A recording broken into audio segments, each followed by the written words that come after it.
Town پہلی صف میں موجود ہے، قرآن الماری میں موجود ہے، پھر بھی موبائل پر قرآن پڑھ رہے ہیں، کیا یہ ٹھیک ہے؟ جائز ہے، موبائل پہ بھی پڑھ سکتے ہیں، زبانی جب پڑھ سکتے ہیں، قرآن سامنے رکھا ہوا لیکن آپ زبانی پڑھ رہے ہو تو موبائل پہ کیوں نہیں پڑھ سکتے؟ لیکن ثواب ہے زیادہ مصحف میں پڑھیں، اس کی الگ برکت ہوتی ہے.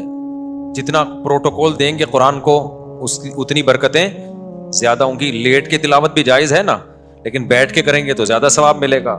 بغیر وضو کے بھی جائز ہے، وضو کر کے کریں گے تو اور زیادہ عزت دے رہے ہیں. تو بغیر مصحف کے زبانی بھی پڑھ سکتے ہیں، لیکن قرآن سامنے رکھیں گے تو اور زیادہ اس کی اہمیت ہوگی اور آپ کے دل میں بھی اس کی عزت بیٹھے گی. دیکھو دین میں نا اپنے مزاج کو مت داخل کیا کرو. بعض دفعہ انسان نا کے اوپر کوئی اس کا اپنا دل چاہ رہا ہوتا ہے کہ ایسا ہونا چاہیے. یہ دیکھو شریعت میں کیا ہے. اب جب موبائل میں قرآن پڑھنا جائز ہے تو جائز ہے نا، اس میں کیا ہے؟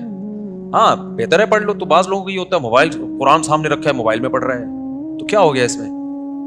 بہت ساری چیزیں ہم دن میں نا لوگوں سے واسطہ پڑتا ہے ہمارا، تو وہ بری چیز نہیں ہوتی، لیکن آپ کا ایک خاص معیار بن چکا ہوتا ہے تو آپ کو بری لگ رہی ہوتی ہے. وہ میں بتایا تھا نا اعتکاف میں لوگ بعض دفعہ پوری پوری رات پڑے سوتے رہتے ہیں، تہجد نہیں پڑھتے.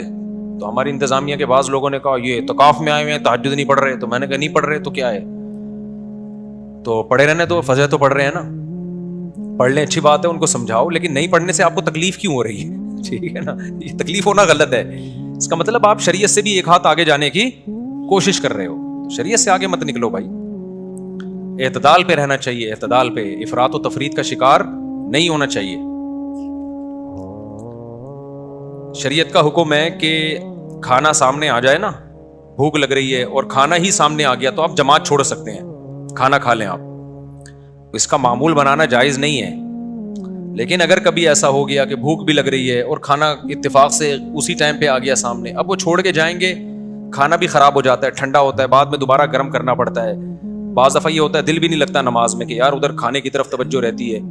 تو نبی صلی اللہ علیہ وسلم کی صحیح حدیث ہے اذا وضع الطعام اذا وضع العشاء فابدؤوا بالعشاء، کہ جب رات کا کھانا رکھ دیا جائے تو کھانا پہلے کھا لو. نارملی اس کا معمول نہیں بنانا چاہیے، کبھی اتفاق سے ہو گیا تو پھر بھی کوئی لوگوں کو تکلیف ہو رہی ہے، نہیں جی ہماری جماعت، تو یہ اس کا مطلب ہے آپ شریعت سے 2 ہاتھ آگے جا رہے ہو. مجھے یاد ہے ہماری کسی نے دعوت کی، بہت پرانا واقعہ، 20 سال تو ہو گئے ہوں گے اس کو، بلکہ اس سے بھی زیادہ. تو جب دعوت کی نا، میں مدرسے میں نیا فارغ ہوا تھا پڑھ کے، تو ہم سب بیٹھے ہوئے ہیں اور بھی کچھ علماء کو بلایا، کچھ دوستوں کو بلایا، بریانی تیار ہو رہی ہے نا، ہم بیٹھے ہوئے ہیں، ان کو پتہ نہیں عقیقہ تھا، ولیمہ تھا، کہ اب تو کھا کے یاد نہیں رہتا کیوں بلایا تھا، کس سلسلے میں، کھانا یاد رہ جاتا ہے. اب ہم جب بیٹھے ہوئے ہیں تو اتفاق سے کھانا پکنے میں گھر کی خواتین کھانا پکا رہی تھی، دیر ہو گئی. اب جب گرم گرم کھانا لا کے، سالن بھی تھا اس میں، بریانی بھی تھی، دسترخوان پہ رکھا ہے، ادھر ایک دم اذان.